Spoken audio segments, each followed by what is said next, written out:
Yo, hello everyone, and welcome back again to a brand new video. In today's tutorial, guys, I will be showing you how to get your audience ID in Mailchimp. Now, having audience is crucial for your Mailchimp business. It helps a lot when it comes to sending emails, creating campaigns, and making automations. Now, you search for a specific customer or audience. You need to search for them, for example, by email or ID. In this video, I will show you how to get their IDs.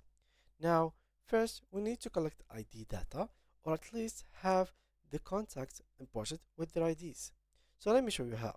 Click on Import Contact first, and here I'm going to choose this option, and I'm going to add any random contact. For example, I'm going to add Amelia at gmail.com. Here, I'm going to add a comma, Amelia, Clark, and here I'm going to add New York.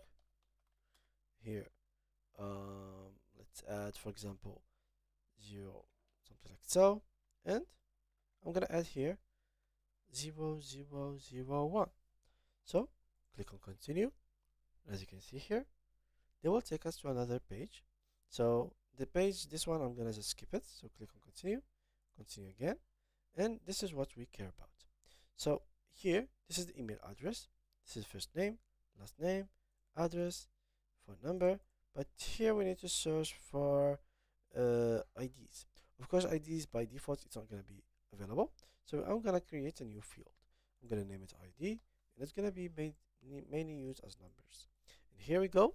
This is our list of IDs. So now, whenever we try to create another uh, contact or another subscriber form, here we will need to add it as we will need to add a number 002 that follows the other ones, so we can add as an ID. Here we have found a problem because I have passed the file which is I deleted this form before, I deleted this contact before, and I have added it again. So this caused me a problem because I have permanently removed it before, and we've made a video about it.